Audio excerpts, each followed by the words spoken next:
The Vulcan Vault, along with some very special guests, are on a search for forgotten horror flicks and underappreciated monster movies.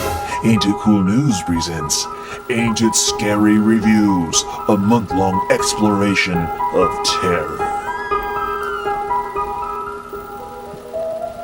Welcome to Ain't It Scary Reviews. I'm John Airy, and today we have a very special guest. You might recognize him from films such as Innkeepers and Compliance and the upcoming Cheap Thrills, which is excellent.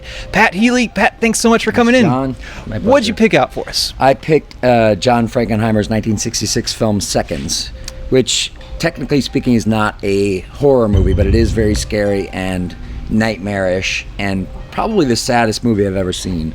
No, what's this thing about? Seconds is about an older man played by John Randolph who is in a dead-end job. I guess he's sort of middle-aged. He's in a dead-end job. He's unhappy in his marriage of many years, and he gets a call from a friend who he believes to be dead, who says, you can get out. There's this company called Seconds, and they will create a whole new life for you. They will give you plastic surgery. They will create a body so that it looks like you died in a fire. CPS has to provide a fresh corpse that perfectly matches your physical dimensions and medical specifications. And you will, essentially start life anew. And he's this, depressed man, and it sounds like a great idea. Now, immediately when he goes to the company, it's there's something off about it. But they basically, at that point, blackmail him into doing it anyway. If you'll sign right here. And they remake him as Rock Hudson, 1966 Rock Hudson, who's, a handsome, strapping guy. Give him a new life and identity as an artist in Malibu, I believe, in California. And it just never works out. He's just as unhappy, in that world, and as he was in his, initial life. And things are not as they seem. And he quickly, devolves into this nightmarish sort of world, and of course wants to try and get out of it, but it's too late. I want to go back. Of course, sir. No, I don't mean California. To the company. Start again, all over. Now, what makes this film terrifying to you? Well, it starts at the beginning with these Saul Bass titles, which are very eerie, along with the great Jerry Goldsmith score, who wrote a lot of great, scores, but particularly scores for horror movies. And it's in black and white. It's shot by James Wong Howe. It has a very odd look to it. It's just very off-putting, a lot of wide-angle lenses and things, and very sort of like subjective, from the point of view of the characters.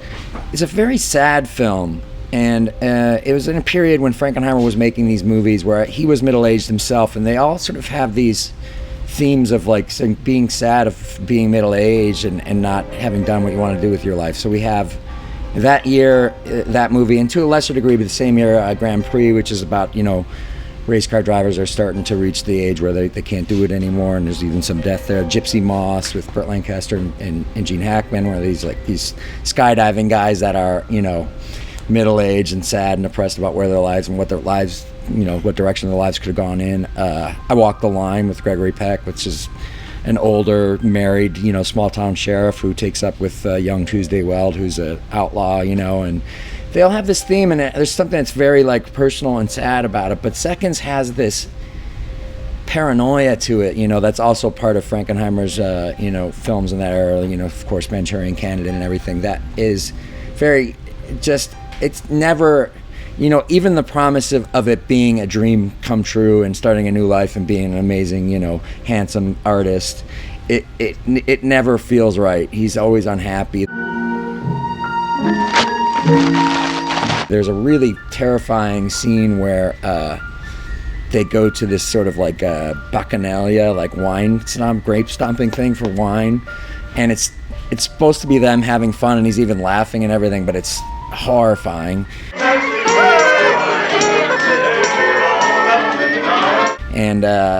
And there's a scene early on when John Randolph he goes into Seconds, and they have doped his tea, and he has this nightmare where he basically rapes this woman who's tied to a bed, and It's shot in these strange set designs. I can't think of who the art director is, but it turns out that they've actually like filmed that. It wasn't a nightmare. It was real.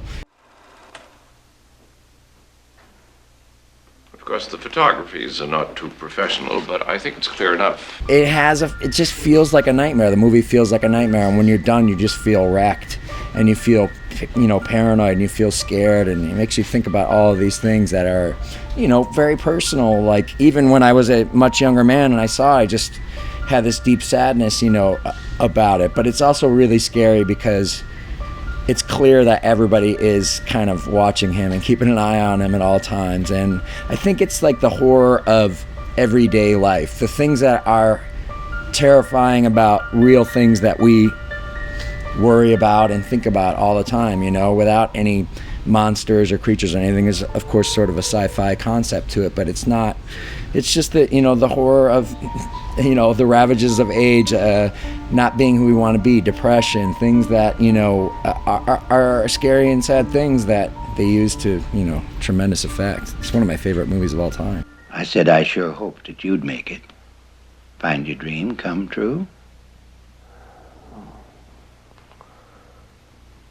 I guess